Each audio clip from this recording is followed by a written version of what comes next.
जरा वो दिन याद कीजिए जब हरित क्रांति की बातें होती थी। हरित क्रांति के समय जो कृषि सुधार हुए, तब भी जो आशंकाएं हुई, जो आंदोलन हुए, ये वेल डॉक्यूमेंटेड है और ये देखने जैसा है। कृषि सुधार के लिए सख्त फैसले लेने के उस दौर में शास्त्री जी का हाल ये था कि अपने साथियों में से कोई कृषि मंत्री बनने को तैयार नहीं होता था, क्योंकि लगता था कि ऐसा है हाथ जल जाएंगे और किसान नाराज हो जाएंगे तो मेरी तो राजनीति समाप्त हो जाएगी। ये शास्त्री जी के समय की घटनाएं हैं। और अंत में शास्त्री जी को सी सुब्रमण्यम जी को कृषि मंत्री बनाना पड़ा था और उन्होंने रिफॉर्म्स की बातें की। योजना आयोग ने भी उसका विरोध किया था। मजा देखिए, योजना आयोग ने भी विरोध किया था। वित्त मंत्रालय सहित पूरी कैबिनेट के अंदर भी विरोध का स्वर उठा था।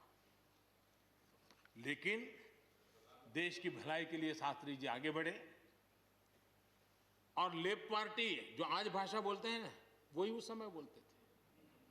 वो यही कहते हैं, अमेरिका के इशारे पर शास्त्री जी ये कर रहे हैं, अमेरिका के इशारे पर कांग्रेस ये कर रही है। सारा चीज जितना आज मेरे खाते में जमा है ना, वो पहले आपके यहाँ बैंक में अकाउंट में था। सब कुछ अमेरिका के एजेंट कह दिया जाता था हमारे नेता, कांग्रेस के नेताओं को। ये सब कुछ लेफ्ट वाले जो आज भाषा बोलते हैं, वो उस समय भी उन्होंने यही भाषा बोली थी। कृषि सुधारों को छोटे किसानों को बर्बाद करने वाला बताया गया था।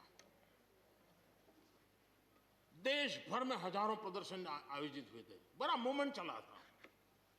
इसी माहौल में भी लाल बहादुर शास्त्री जी और उसके बाद की सरकार जो करती रही, उसी का परिणाम है कि जो हम कभी PL 480 मंगवा करके खाते थे, आज देश अपने किसान ने अपनी मिट्टी से पैदा की चीजों को खाता है।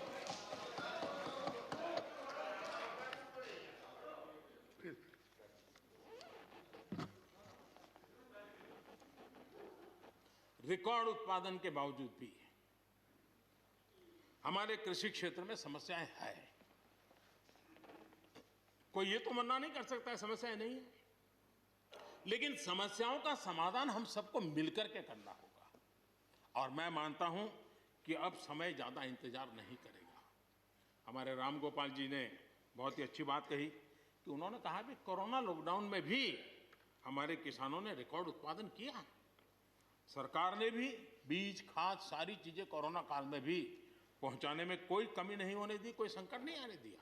और उसका सामूहिक परिणाम मिला कि देश के पास यह भंडार भरा रहा।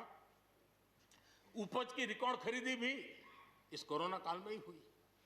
तो मैं समझता हूं कि हमने नए नए उपाय खोज करके आगे बढ़ना होगा। और जैसा मैंने कहा,